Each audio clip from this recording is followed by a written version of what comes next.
I am Babla Jonathan, and this is the 6 p.m. primetime newscast on Equinox Television, live from our headquarters in Cameroon's economic capital, Douala.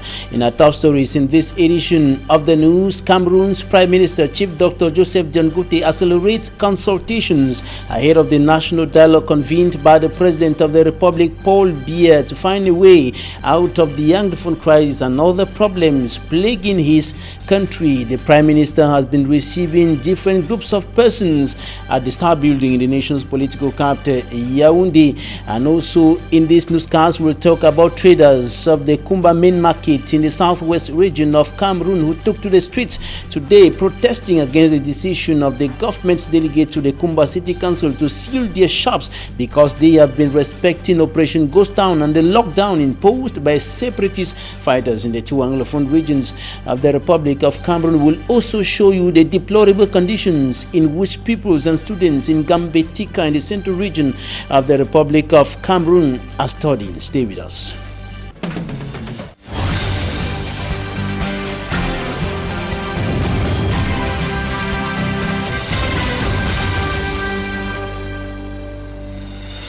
Thanks, ladies and gentlemen, for joining us on this edition of the news on Equinox Television. Consultations ahead of the upcoming national dialogue announced by the President of the Republic and scheduled for the end of this month are on the way, notably in the nation's political capital, Yaoundé, where the Prime Minister of the Republic of Cameroon, Chief Dr. Joseph Janguti, began consultations less than 24 hours after the President of the Republic announced in his speech to the nation on the 10th of September that there's going to be a national dialogue to discuss the Anglophone problem and other issues affecting his country. On the next day, that is on the 11th of September 2019, the Prime Minister began meeting with some top administrative officials from the crisis-hit northwest and southwest regions of the country. And today, he received different groups of persons within the framework of the ongoing consultations within the national territory. He received some officials and militants, of course, supporters, militants or members of the Cameroon People's Democratic Movement, CPDM political party. He also received officials of the National Youth Council. He equally received journalists at the Star Building today within the framework of the ongoing consultations. And tomorrow in the southwest region of the country, stakeholders will be meeting in the regional capital, Boya, to discuss their own contribution to the upcoming national dialogue and, of course, efforts to restore normalcy in the northwest and southwest regions of the country hit by socio-political and security tensions for close to 3 years today. And still in the southwest region of the country, traders in the Kumba main market took to the streets today protesting against the decision of the government delegate to the Kumba City Council to seal their shops because they have been respecting Operation Ghost Town and the lockdown imposed by separatists in the two Anglophone regions of the Republic of Cameroon. And these traders went on a rampage as the government delegate insisted that they must pay 25,000 francs CFA for their shops to be reopened. And of course, after that peaceful protest move, the government delegate decided to reduce the fine imposed on them from 25 to 15,000 francs CFA. Take a listen to the government's delegate to the Kumba City Council, who said that they can reopen their shops and be paying the money gradually, and they have been given 2 months to do that. Take a listen to the government's delegate. I have, first of all, reduced the amount to 15,000. I have given you a space of time for you people to sell and recover and come and pay the 15,000. I think I've gone too far. And happenings in the northwest and southwest regions of the country, notably within the framework of the crisis that has continued deepening for close to 3 years today, has seriously tarnished the image of Cameroon on the international scene. And the Minister of External Relations has been criticizing and condemning diplomats or Cameroonian diplomats who are out of the country and not communicating or simply staying silent and doing nothing to wash or cleanse the image of Cameroon at the international scene. EQUINOXE. Cameroonian ambassadors are reserving reactions on the Grand National Dialogue announced by the head of state Paul Biya, according to the Minister of External Relations. In a note made public, Minister Lejeune Belambela highlights a deficit in communication by some external services, especially on important issues like the national dialogue announced by the head of state. The minister notes the diplomatic missions do all except playing their respective roles to mobilize the international community for this national dialogue. A deplorable and incomprehensible attitude which does not permit Cameroon's foreign partners to understand the whole truth surrounding the Anglophone crisis. Minister Lejeune Belambela indicates that the foreign partners need to get enough information as well as on government's efforts to end the Anglophone crisis. He believes lack of this effective communication, some Cameroonians and partners continue to have negative impressions or opinions about the situation in Cameroon's northwest and southwest regions, as such giving a bad reputation about Cameroon in the face of the international community, with inevitable consequences on economic and tourism activities of the nation. Meantime, the Cameroon ambassador in Switzerland and the Cameroon High Commissioner for Canada had circulated communiques a day after the head of state's address to the nation. In the communiques, they invited all members in the diaspora to support the efforts of the head of state for re-establishment of peace. The External Relations Boss sees these actions insufficient and far from reflecting the urgency for mass mobilization. He has reiterated and urged Cameroonian diplomats to wake up from slumber and accomplish their missions delegated them and draft accountability reports on their activities. And just like the Minister of External Relations of the Republic of Cameroon, Lejeune Belambela, other authorities within the National Triangle have also been undertaking some activities geared towards cleansing the image of Cameroon by restoring normalcy in the two Anglophone regions of the country through the destruction or the closure of the gap that has widened between the population and the military in the two Anglophone regions of the country as a result of the Anglophone crisis.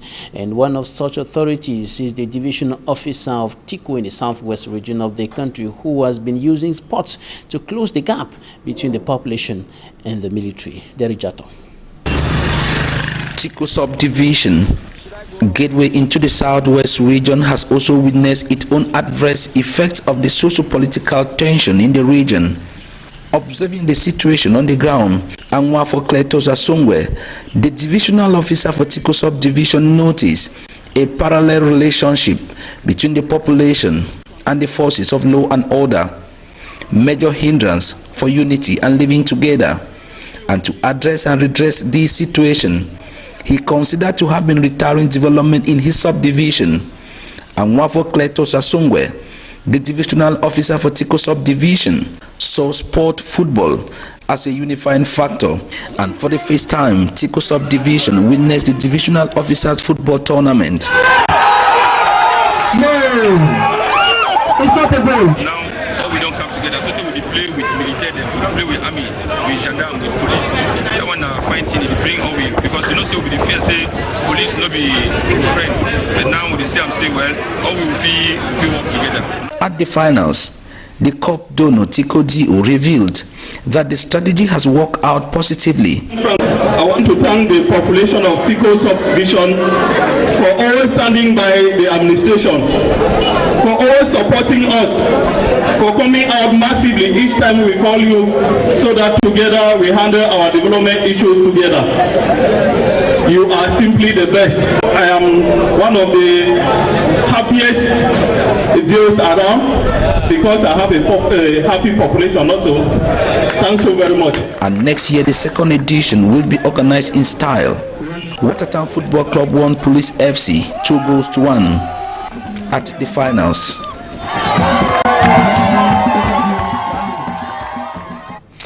Coming up, for me, Armstrong Sanda shows us the horrible conditions in which students and pupils are learning in Ngambetika subdivision in the central region of Cameroon. We outlined their challenges few weeks to the start of the new school year, and 2 weeks after the kickoff, the over 300 pupils of Amode Mansuli are helpless, feeling abandoned by the powers that be.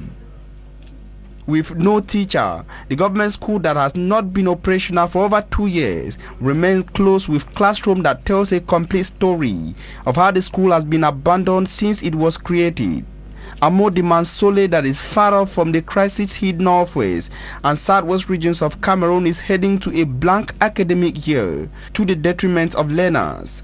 At Nkong, another locality in the Ngambetika subdivision, the lone public school is operational, but teachers are not there, and locals say only the head teacher is sent to the area by the government of Cameroon. Courageous kids of Amode Mansule go several kilometers to be taught in Nkong, though by teachers recruited by the Parent Teachers Association. The story of government secondary school Nkong is not different, with only a single trained teacher as against 4 recruited by the Parents Teachers Association. Teachers sent to Nkong by the government run back even before their official presentation. Several examples could be raised in other sectors of life far away from education, which according to inhabitants are signs of abandonment by the powers that be. And after Equinox Television exposed the extremely dilapidated state of a government English primary school Ngwele in the Bonaberi subdivision, Douala 4, and of course the Minister of Basic Education of Cameroon has decided to rebuild that school. He made the announcement today while visiting the school. We'll be coming back to that report in a short while. Time for us to talk about some principals of government schools, government secondary schools in the Mongo division, who have been urged to do everything within their competence to fight the challenges that students and pupils are facing in those schools within the Mongo division, talking about security and infrastructural issues affecting those schools. They were recently commissioned into their functions by the Divisional Delegate of Secondary Education, Zoki Epo, the Divisional Delegate for Secondary Education for the Mongo division. Hemini Luga report. Upgraded to new posts of responsibilities in state-owned schools in the Mongo division of the country, the freshly installed administrators were respectively installed by the Divisional Delegate of Secondary Education in the Mongo, Zoki Epo Fetrik, who challenged the school heads to be proactive and diligent. Manang Michel Noel is the incoming principal of the government bilingual high school Manengwase, who replaces outgoing principal Suma Salomon. He affirms being conscious of his workload. As advanced by the freshly installed principal, the school is still under construction with lots to be done, as he mentions the importance to work in collaboration with the other educationists so as to educate properly.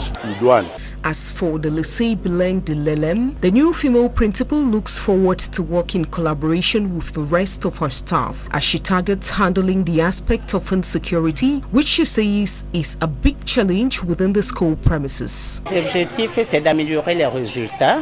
school head here says she targets good results as she hopes to align with the rest of the school body for this to be done. More to this are general expectations. Discipline to be a priority. This staff member on his part expects better construction of the school, like the innovation of classrooms. The administrative clock is then ticking, leaving the newly installed school heads with considerable work to handle. Coming up, Immaculate Fogwe takes us into the difficulties faced by traditional dancers in the Republic of Cameroon. Many of them are paid peanuts, so to speak, which cannot enable them to put food on the table. Many of them are facing several challenges. Immaculate Fogwe reports that the challenges were revealed to the public during a cultural event in the East region of Cameroon. Her report. Embodying energy and a graceful beauty flowing with rhythm, we are in the East region of Cameroon.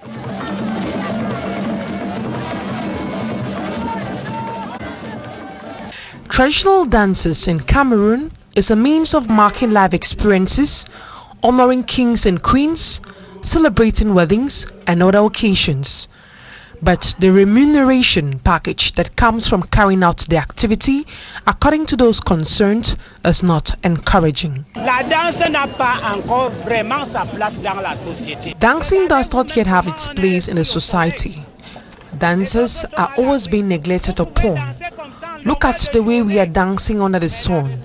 We can dance like this the whole day, but what we get as pay is not reasonable.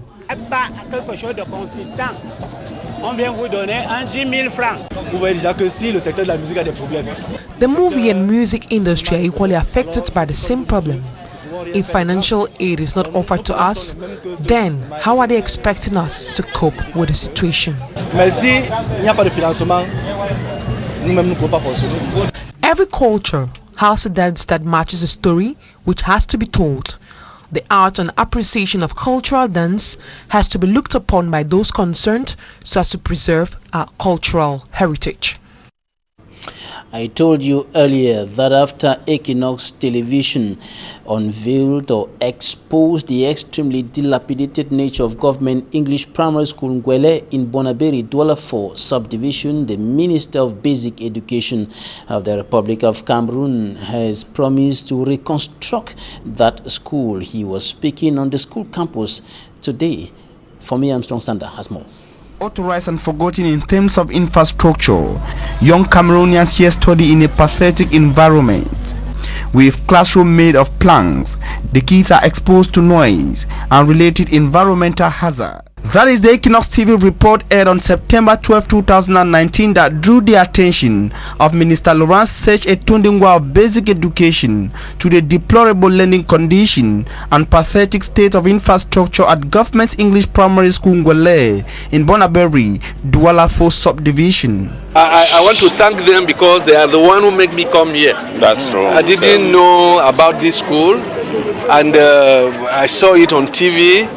And they say it's a public school, and I was really wondering myself, what type of public school is this? The minister recognizes government created the school and said they were still to build it. I want to let all Cameroonians know that when the government create a school, the government know that the school is there when they come and build the school. It must not look like this. The government has never built this school.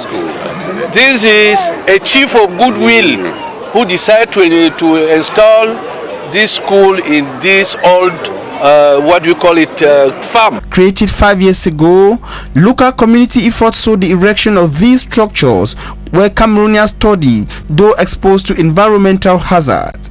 The school has also seen its problems multiply this academic year with the influx of learners from the conflict-hit northwest and southwest regions of Cameroon. With the urgency to do something, the minister promised to build a school by the year 2020. I am very proud to announce that in the coming budget, we will put personally an allowance for this school to be built. The visit of the basic education boss to the city of Douala also took him to other public and some private schools across the city, notably at government practicing school JAWS in Bonanjo, where he discussed directly with learners. Talking Point is up next.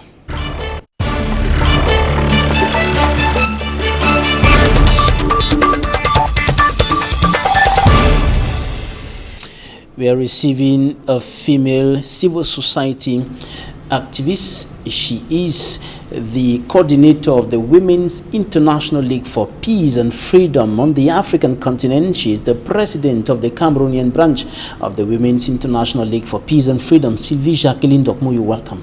Thank you so much, Babila. How did you receive the news of a national dialogue announced by the President of the Republic? You received it on the ground in the north, I think so. In the far north. In the far north. Yes, we were in the far north. We just came from Mora on that day, and we rushed to the hotel and to listen to the dialogue. And we're happy because we are on the field for that.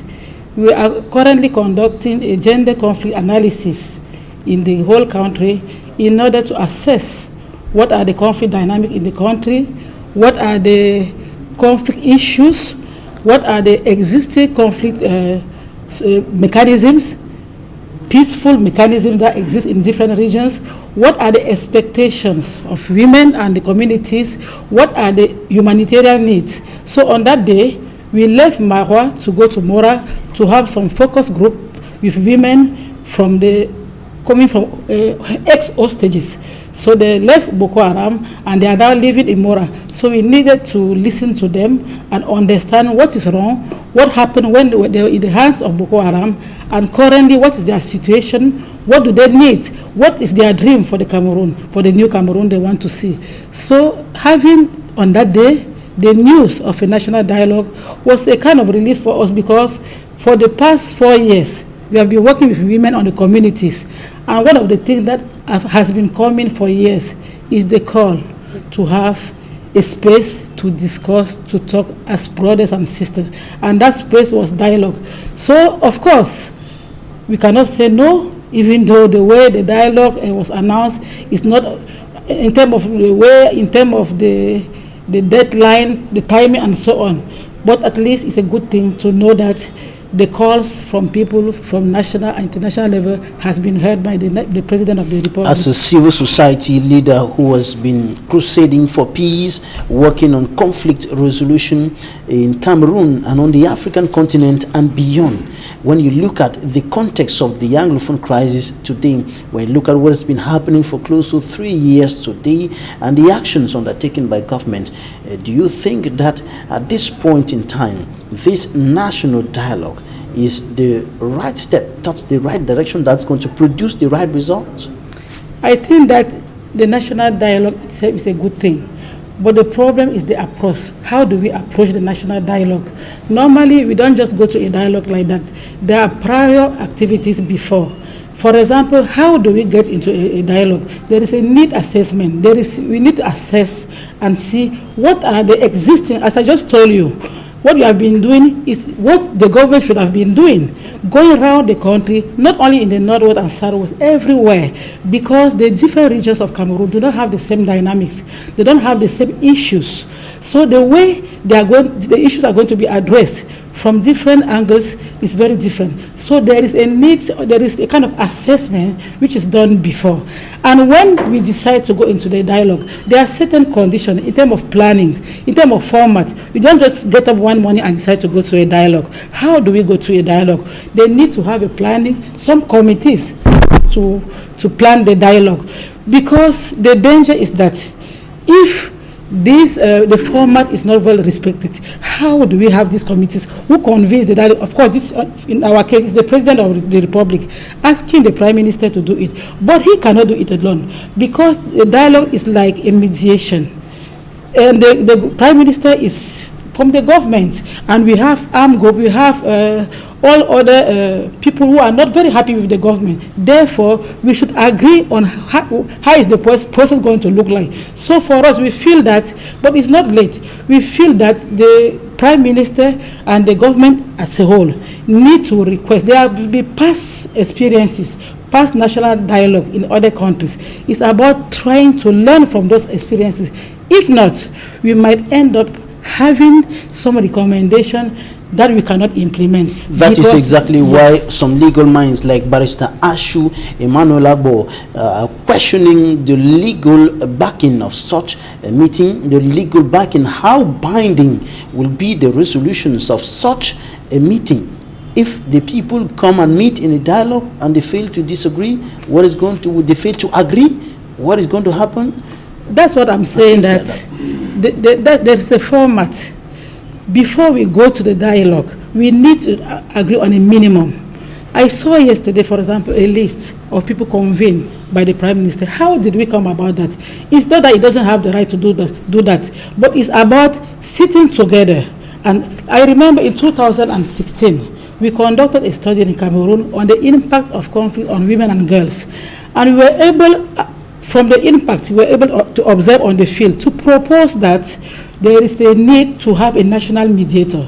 That's one of the recommendations that came out from our study. Why?